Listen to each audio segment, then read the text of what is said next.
we were talking about. Yes, guys, this is game one of the grand final. Please make some noise for the grand final, game one.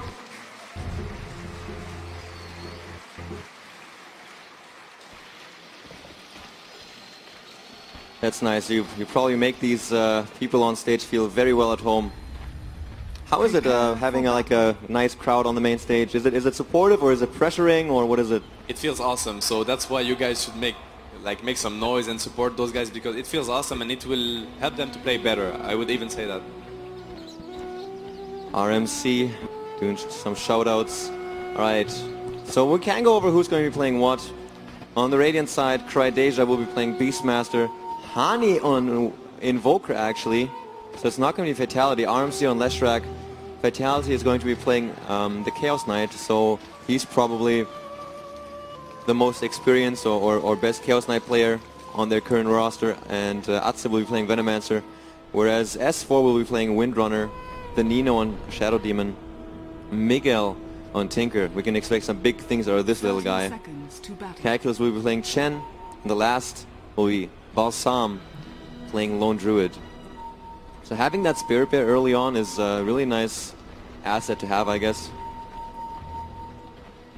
Put up the last hits, denies. I can't really go over those verbally as loud, so you can always check on the top left how the heroes are doing when it comes to the last hits. And in 5 seconds the first creep wave is going to spawn and we will have ourselves a game. Now again, the early phase of the game before the creep spawn are usually used to check rune spots, to place wards. Yeah, usually the teams use those seconds before the creep spawn to place wards, eventually change lanes if they're not happy with the laning they chose. Or yeah, even sometimes you see some smoke ganks and try to find someone early on, catch him off guard when he tries to lane, but it didn't happen in this case. Yeah, I think the Radiant side would have had a very, very strong level 1 clash potential with the Venomancer and the Leshrac and Chaos Knight. Yeah, we have some hotkeys problem it seems, so it's gonna be fixed really soon, I guess. Really easy to fix this kind of problem on Dota 2, everything is in the game, so... Yes.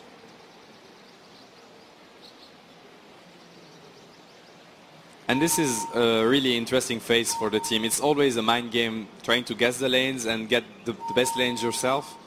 It's really difficult and really interesting.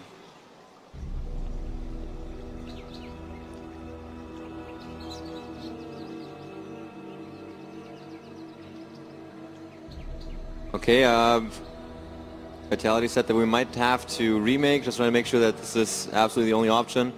Okay guys, so we're going to have a quick remake. First we can just play in a quick trailer for Dota 2 one more time, and then we will be right back with the remake of the game.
welcome back, guys. Sorry about the technical difficulties.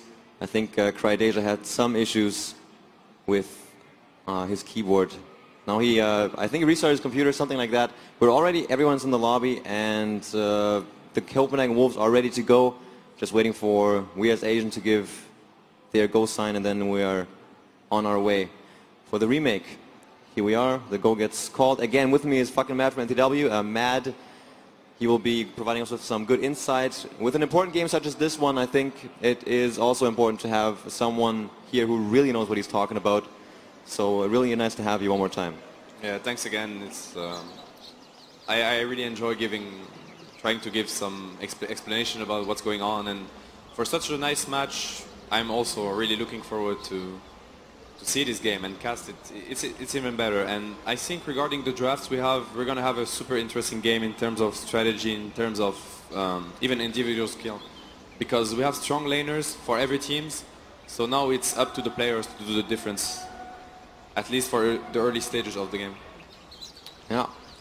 Crydeja, last one loading in. There we go. And the remake isn't all picked because the draft has already occurred. Now the heroes are just going to pick up their heroes, and then we will be good to go. That alt-enter thing, does that really work when you pick your hero? It used to work. I don't know if they changed it, but like some version ago, maybe the latest version, before they changed it, it used to work. You just have to press add enter, and then if everybody pressed it, like the 10 players, then the game would just start before the countdown is over. Oh. Well, we will find out. At any rate, there would only be about 30 seconds left, so I guess that's worth it to wait. Now, from both lineups, do you have stuff lineups in mind? We have on the We as Asian side, we have Venomancer, Leshrac. Well, we have pushing power for both lineups, but something's very different. We as Asian has a very aggressive and ganking power. That's what's different. Whereas Wolves, it's more about brute forcing tower. It's the famous Chen Scylla Tinker combination. It's about having Chen creeps on the tower, same as the bear, and then with Tinker just force them back with rockets and march and take the tower without even taking the fight. So, but again, we as Asian, they have initiation power with CK, Beastmaster and Invoker, so they can just dive, like go on walls whenever they show to take a tower. That's why it's going to be really interesting. The initiation is going to be key in this game and in the fights. Alright, well they have that disruption on the Western Wolves side. They also have Tinker that once he gets a good farm going can buy up the BOTs, and from that point on just be jumping back and forth between base and whichever lane needs some pushing out, or wherever he can find himself some farm and feel relatively safe. I had a co-cast with your teammate Sarkshka as well, where he was going in-depth into Tinker play because he's NTW's Tinker player. And in that game we cast, he was talking about, I guess, criticizing the fact that the Tinker player was going for a 4-staff and then a Blink Dagger, and he didn't have a sheep stick up fast enough afterwards, and that was one of the main reasons they lost the game. And I think just going for one of them is really a smarter choice, because I think as a Tinker player, especially with a skill such as Rearm, which just basically removes all the cooldowns and resets it all, having a disable is really game breaking instead of just another mobility item that costs like 2100 gold. Just like you said, with Rearm and Hex, it's just permanent disabled. That's a really big thing to have. I'm betwixt myself. Okay, now Fatality has played Chaos Knight I think twice or 3 times before in this competition, and played him very strongly too.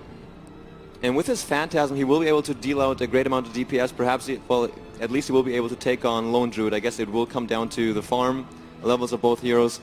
Now, as the creep waves are meeting on the middle lane, we will see that we have indeed Chaos Knight dual laning with Leshrac against Tinker being supported by Shadow Demon. Toward the bottom lane, we see Hani on Invoker going at it, and S4 is moving in now as well. Hatse shows himself from behind. He has a level 1 Gale, so S4 has to be very careful. Now he skills the Wind Run, eats the Gale as well, so he will have to use the Wind Run to get himself back into safety. And there's that high aggression from Venomancer, making sure that Invoker will get every single last hit if he does it right. Toward the top lane, Crydeja on Beastmaster made sure that he removes as many trees as possible with his axes, so that he has vision coming in from potential ganks, and going up against Balsamo and Lone Druid. So I think Lone Druid would have the upper hand in this lane. Yeah, what we basically have so far is a top lane, Londred plus Chen. Londred should win his 1 versus 1 against Beast anyway, so that's a lane that should be won for Wolves. On the mid lane it's very difficult to say because CK, Leshrac obviously, stun from CK, follow up stun by Leshrac, even stun strike by Invoker if he chooses Exort later on. So that's a super strong lane and it's very scary for Tinker. But what Wolves did is to Shen Shadow Demon mid, so whenever CK is going to open on Tinker, Shadow Demon is going to make sure he's going to disrupt his teammates so the follow up stun doesn't latch. And then that's not a kill. So this middle lane is going to be really interesting, whereas bottom lane is same story as top lane. Venomancer and Invoker would just force back Winrunner all the time like they're doing. And you can see top, yeah, you're watching it. They're just, for both offlaners, it's going to be a really difficult game to get some XP. It's super hard lanes against them. Yeah, Venomancer caught the short end of the stick in this exchange with Windrunner. She still had Windrun up, so perhaps lingering around a bit too long. He has to use the salve now to heal himself back up. And that Wildkin with that tornado being sent into mid from Chen, that tornado is not to be underestimated. It dealt a great deal of damage to Leshrac and forced him to not stay close to the creep wave, because it does deal a sick amount of damage, especially when you're like still sitting on level 1 or 2. Yes, it's about giving space to Tinker so he can get spotter and he eventually boots. He's against a super strong lane, so they need to support him with Shadow Demon and even Chen if he can. Because as we said, Londred should be fine against Beastmaster on his own, so he doesn't need support. Absolutely. Or he shouldn't. No, Tinker used to be played maxing out Laser and Rocket, because it's just such a big nuke potential. Now again, the Gale flies out onto S4 on the bottom lane, we'll have to wait with that. Exchange hits with S4, the Windrunner is still up, hasn't used it yet. Used it defensively though. Cold Snap hits, S4 might be in big trouble, he's gonna drop.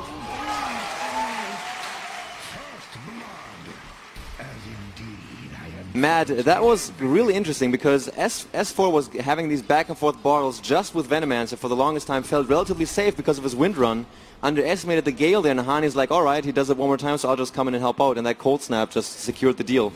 That's the power of the Gale. Even after the wind runs, she's still slowed and she's still in range for a Cold Snap or Tornado, so you need to be really careful against Venomancer. This Gale is one of the, I think it's the strongest slow of the game, at least level 1.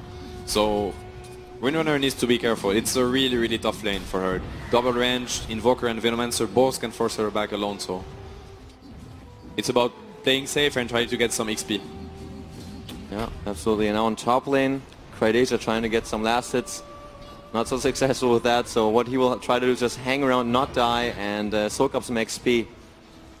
And you guys can always check the last hits and denies up here, so you know who's doing the best right now. We saw Invoker already picked up Phase Boots, and he's going for the Quas Wex build, but he only has 1 point in Wex, so perhaps he might start putting many points into Exort now. It depends. Looks like he chose he opted for an option with Quas Wex. It's actually a good option since the Dire team is looking to push. So obviously, oh, and the kill again on Windrunner. I guess it's pretty same story. Gale into Cold Snap or Tornado. Yeah, really tough lane for S4. Yeah, hasted Venomancer there, helping him out. Yeah, I was just kind of distracted by the top tier 1 being pressured, and it's going to drop now too. What's happening in middle lane? Miguel got stunned up a little. Ate some right click. And you can see that Wolves are doing a great job top. They pushed the first tower. Chen XP'd, he's level 3, and Syllaber is level 5, whereas Beastmaster is only level 3. So they managed to take the tower and farm, and even farm in the jungle without giving too much XP.